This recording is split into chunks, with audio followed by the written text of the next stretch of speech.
Hello, I'm Tina Krause, Executive Director for Hospitality House. And I'm Todd Carter, Director of Development at Hospitality House. And welcome to Blue Ridge Mountain Club, the place that invented social distancing. Normally, we would be welcoming you to our annual Hope Luncheon event, but today we would like to ask you to join us for the first virtual Hope Survives event.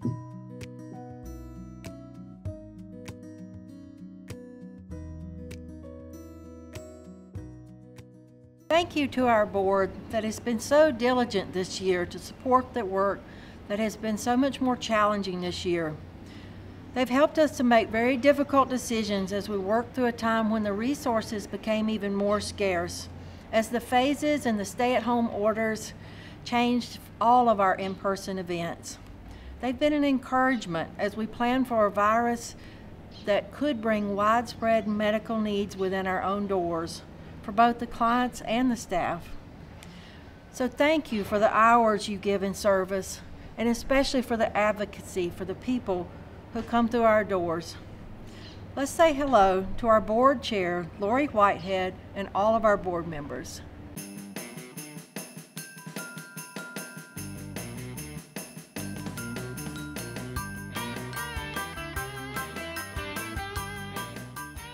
Hey, I want to say thank you to our sponsors, Blue Ridge Mountain Club, David Patrick Moses, and A1 Vacuums. We are so appreciative of their support during this very challenging time. We couldn't be doing this without them. And thanks to all of you who bid during our first ever online auction. I really hope you got what you wanted and are going to be getting something magnificent very, very soon.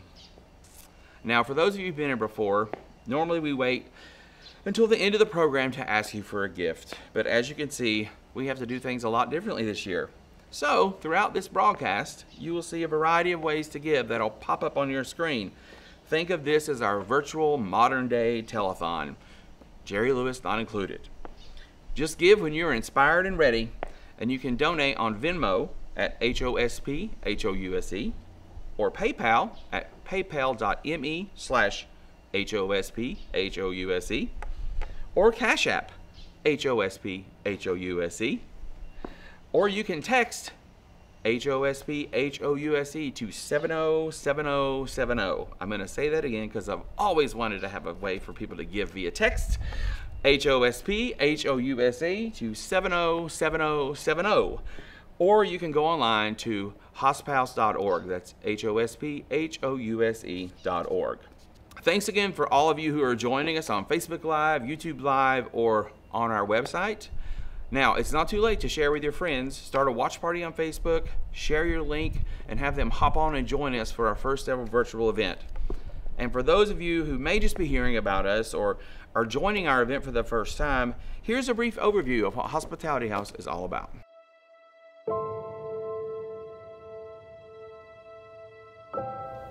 I would either be dead or hopeless, be wanting to die. There would have been no hope for me other than this. I somehow just landed here, and thank God I did.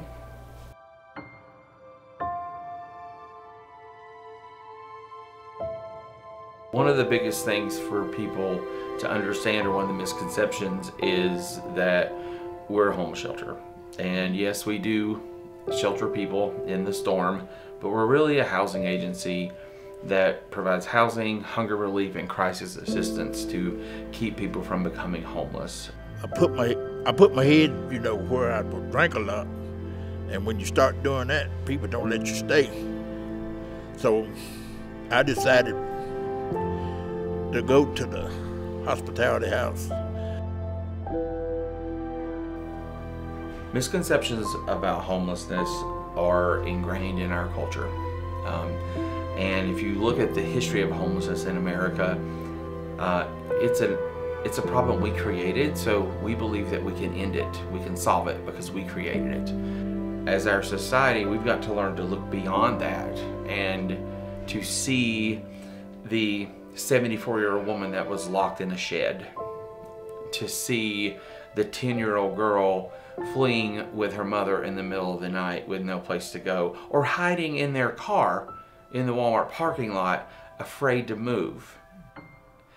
That's what homelessness really looks like. It's the 19-year-old kid with no family, zero family, is trying to make it on his own and doesn't know where to get the resources, doesn't understand his diagnosis of Asperger's, doesn't know about getting medication, has no one to help him do that because he's on his own. That's what homelessness really looks like. What I often tell people when they ask me what we need most is we need a voice.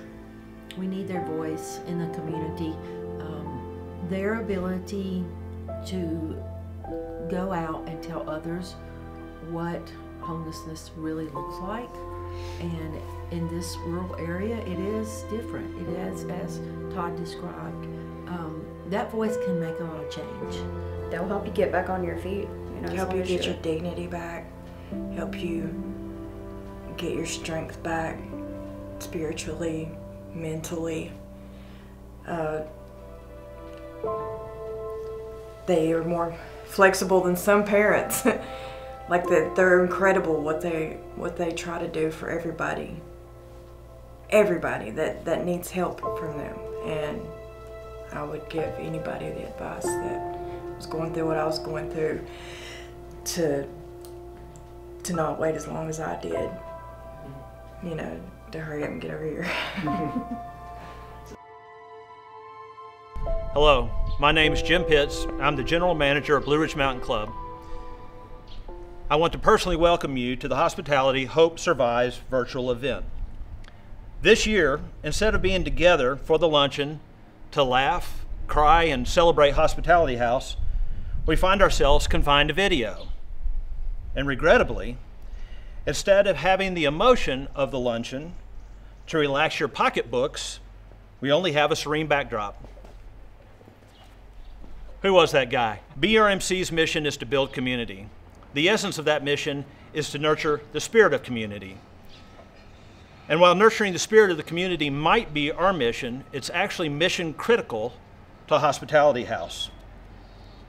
It's important that Hospitality House has the resources and the opportunities to continue their very important work. So the purpose of this event today is to ask you to please make a generous gift to Hospitality House.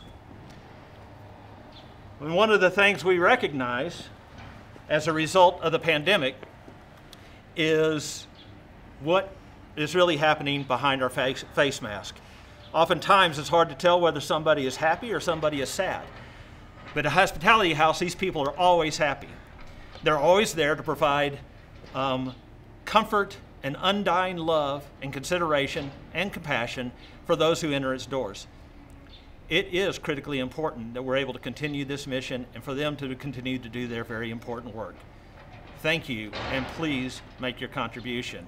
Without anything further, Tina Krause.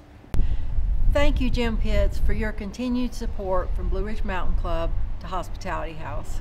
It takes a unique individual to dedicate your service to the work we do. We share the success of people when they move out on their own. 85 people so far this year. I've seen a level of dedication that far exceeds most employees. As I took calls during the middle of the night from staff who were walking the greenway throughout the night looking for one disabled client who did not come home. We shared tears of sorrows when we lost lives this year. The hours are long. The commitment must be genuine. If not, the people who live with us will not trust. Today, please join me in thanking some of the most compassionate and dedicated people in this community. Say hello to the Hospitality House staff.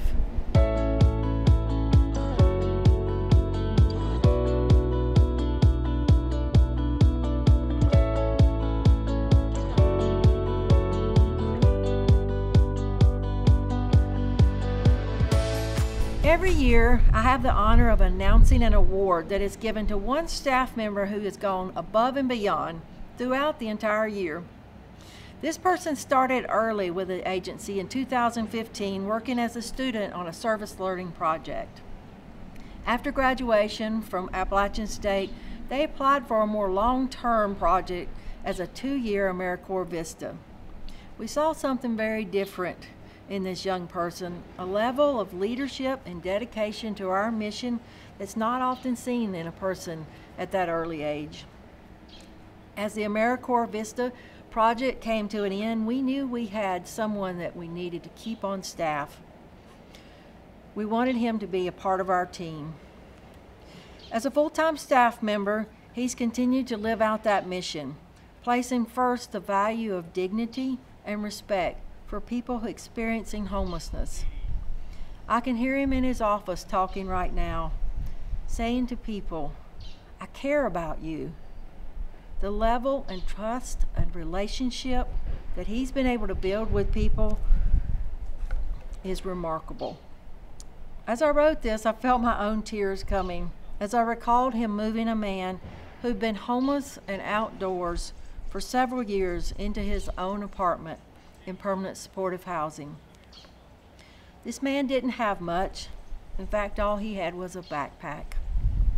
But amazingly, the back of this staff member's truck was full, as he had collected just enough items, including a bed, towels, the essentials that any of the rest of us would have, so that this man could move in that evening and call that place home.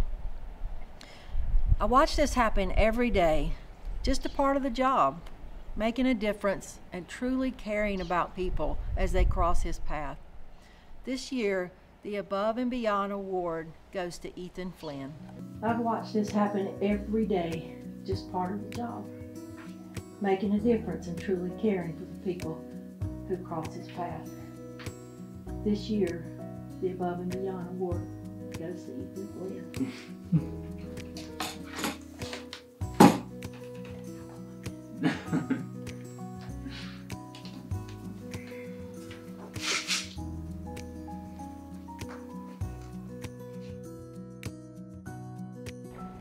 Volunteering at Hospitality House has changed the way I view homelessness. That's just one of the comments I often get when I talk with our volunteers. Through the years, we've offered so many different ways to share people's talents. You might, however, find that when you come through those doors, that you are the one who is learning something new. This year has taken a different look for our volunteers. With COVID upon us, many of our dedicated volunteers have had to serve from outside the doors, preparing meals and ordering food from area restaurants just to keep the 11,000 meals a month going for the people in need. We had to rethink the way food and housing services were being delivered. As the needs continued to grow, a challenge faced us, with 90% of our volunteer base having to stay at home. But there were a few that showed up, and each of them said, "I want to help. I'm strong, and I'll take the precautions right alongside your staff to help keep the work going." One person who came stayed with her local parents because the area she was living in was already riddled with the COVID virus. Instead of staying home safely, she decided to dedicate 40 hours a week at Hospitality House, ensuring that our food pantry was still running. And even though it had switched to a drive-through pantry, she worked out every detail and met every car with a smile and a box of food. Over the years, we've seen many types of dedication in volunteers. This year, though, a couple stood out. I've watched their commitment in their work over the last 9 years that I've been employed there. They rarely miss a Tuesday night dinner. Not here to serve, but just to eat with the residents, share a smile, and have good conversation. On Sunday morning, they live out their faith by dropping by for morning coffee, sitting and listening to the residents who get up early. This year, more than ever, we needed this couple. With all the changes on how we could safely deliver food, we were getting pretty desperate for an extra set of hands. And there they were. They said to me, well, normally this time of year we would be traveling with a cook crew on disaster relief teams. Right now the teams aren't traveling. So we realized that we needed to be right here in our own community. This is the work that we're supposed to be doing. So several times a week they eagerly show up, knock on the back door, and ask to wash dishes with a smile. They'll stay around and plate up 100+ to-go plates, so every person has a good meal, served nightly in our dining room. They're always leaving and saying, if you need help, our number's on the board, just call us.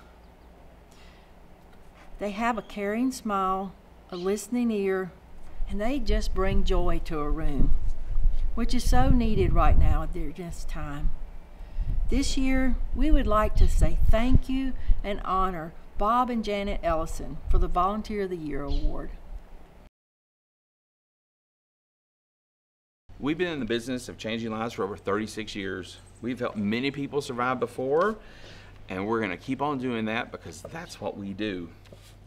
After all, we have faced life and death as we continue to walk beside people in challenging situations.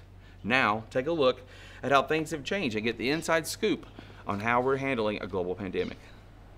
The decisions that we had to make based on a global pandemic and the things that inherently went against our core values as an agency, dignity, compassion, respect.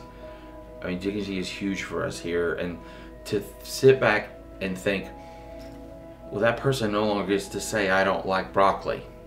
They're getting broccoli because that's what we're cooking tonight. Taking that away hurt. The most normal thing that occurs here are the meals. People are coming through the door and you know one of the meals is getting ready to be served, and that is something that has changed dramatically. People gathered at mealtime. They came in for breakfast, lunch, and dinner. It was a time of community and people sitting around the table and having conversation, and the serving line. The groups who helped to serve our meals, that was human contact, and the opportunity for them to see people who were coming in to eat, and that interaction is now changed completely. I think the second hardest decision we had to make was to put a plexiglass shield up in front of the desk, and that may have been the hardest actually. I think I sat in here and cried because I said that was a barrier we never wanted to have between staff and the people coming through our door. I mean, I live with a suitcase in my office, a shower bag, and my pillows and blankets. We all have an air mattress. Our board of directors bought us new air mattresses, and so if it ever happens, Tina and I will be sleeping under our desks and with an air mattress and pillows, and we'll just do the best we can. I think it came from a sense of understanding that people could lose their life. There was a sense of urgency that we had to get a plan in place. We deal with individuals who come in with untreated medical needs, untreated mental health needs, but those high-end disabilities, higher needs were all on that list of people who were at the highest risk. Not only the clients, but the staff. We have a staff of 23 people that we had to figure out how are we going to protect them. We don't close. We didn't have that luxury of saying we're gonna close for a bit to get things in order. We had to do this while in action. And I will tell you, we have homeless people are extremely resilient. They have been through so many things that you and I can't necessarily imagine. Resourceful, resilient, determined survivors. We're here to talk about hope surviving. Well, guess who learns more about survival every day? I do. More than I ever teach.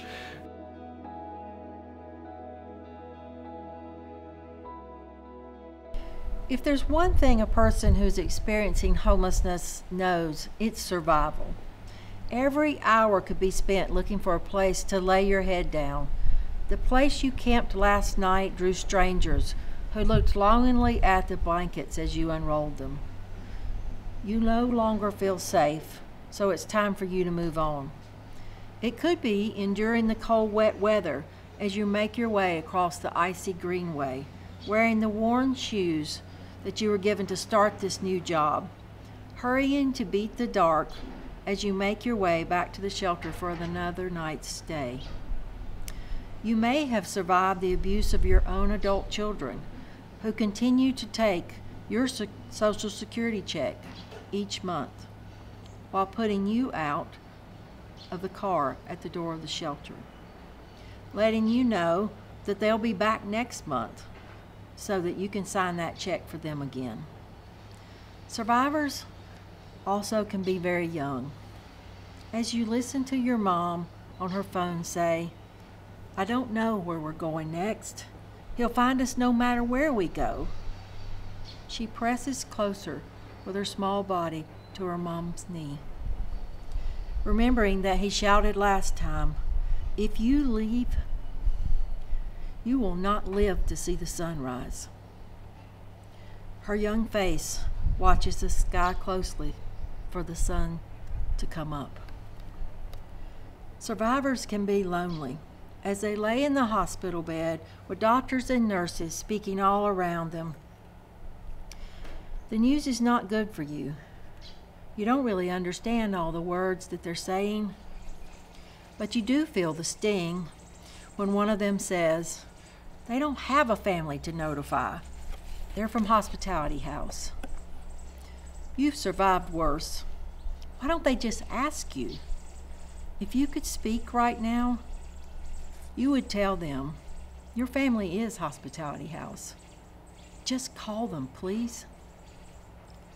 So many stories of survival. Is that how we see people living with homelessness? As survivors? Or do we have our own opinion? Do we look beyond the appearance, the anger and the defensive behavior? Do we see a boy who wanted to finish high school, learn to drive, or have his own car like all the other kids? Or do we see a man with dull eyes who's lived with years of substance abuse? Just like his own parents, he would be no different. Do we see any hope?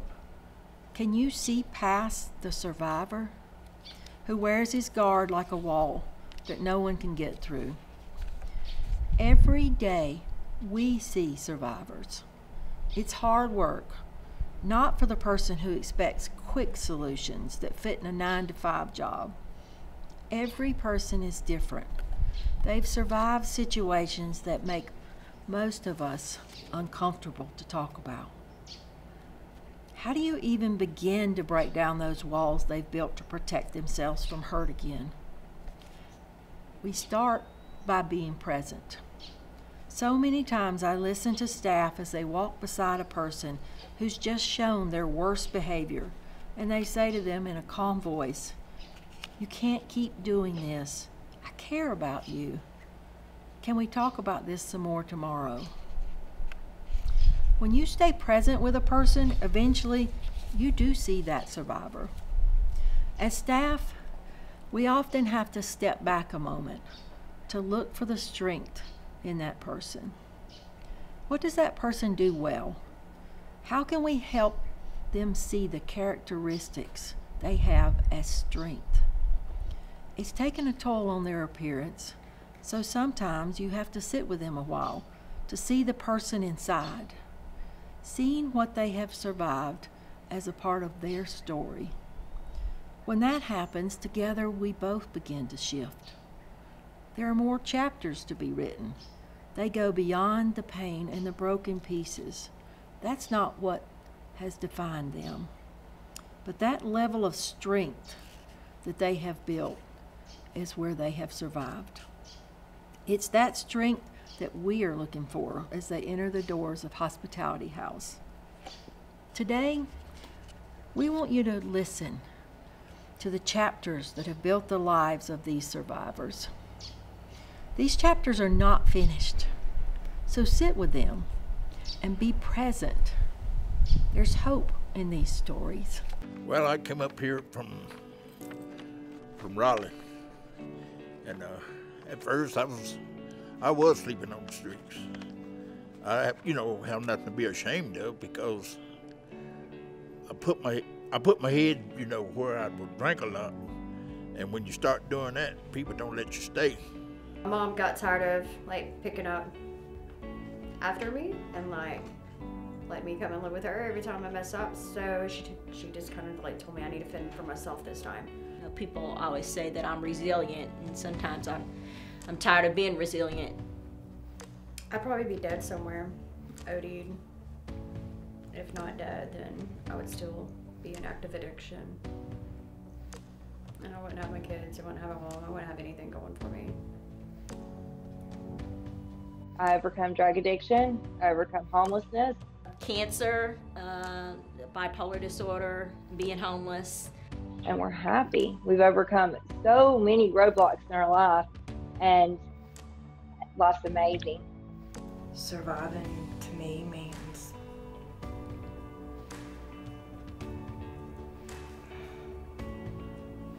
finding myself, being strong. You have to have strength after going through all the things that you've been through to know that you survived and be like, whoa.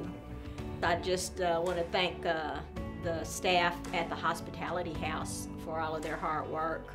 They truly are a blessing, godsend, and I would tell anybody, that the Hospitality House is just resources that is so needed in this community, and I would hope that it would continue on for many years. And I think just being able to do all this will be motivation for the kids, to follow in our footsteps and to do, we've shown them what not to do, but I think, they will see us succeed, and that will want them to succeed. And that's the main thing to me, is that I want to show my kids what, that everything is possible if you just try.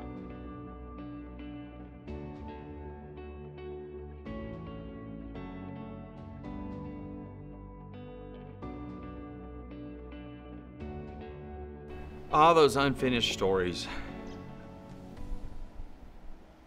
the stories that are being rewritten, the lives that are being changed, the questions that we might ask of those who walk through our door. Who do you say I am? Do you have any idea what I've survived? This is what we do. I like to call it personal victory. We're in the business of personal victory and helping people reach that goal. And we can't do that without your support. Try all that we might, it would be impossible without financial support to help individuals and families not just get back on their feet, but thrive into a new life. Write that different story, the one that involves happiness, fulfillment, and personal victory. I know we've talked a lot about giving so far, and yes, this is a fundraiser. So I'm going to remind you all again why we're here. We're here to help every single person that you just saw on that video, to assist in their future. That's what we do it for. We do it for their future so that we can make a stronger community together. Everyone should have the ability to have housing, to have food, to have basic needs, and to thrive. Everyone deserves a personal victory. So, whether you're going to get out your checkbook or whether you've already donated, I'm going to remind you again about how you can support the mission. It's not just the mission, it's the people that make the mission. We are there for the people. They need your support now more than ever before. So you can hop on Venmo at HOSPHOUSE. If you have PayPal, you can go to paypal.me/HOSPHOUSE. You can Cash App HOSPHOUSE. You can write a check and send it to P.O. Box 309, Boone, North Carolina, 28607. You can go online to our website at hosphouse.org, or the thing you've all been waiting for, the thing I'm most excited about, is you can text us right now. HOSPHOUSE to 707070 to text us your donation. Make a gift and make someone's life a lot better. Thank you again for joining us for our first ever virtual event. If you've missed any or part of this and want to share it, you can click on this link below, or you can join our email list by going to our website, and we're going to be sending the whole thing back out by email. And finally, we're going to remind everyone that during this uncertain time, it's really important that we all do our part and follow the 3 W's. To wait 6 feet apart, to wash your hands, and to wear a mask, and show your love for your fellow community members.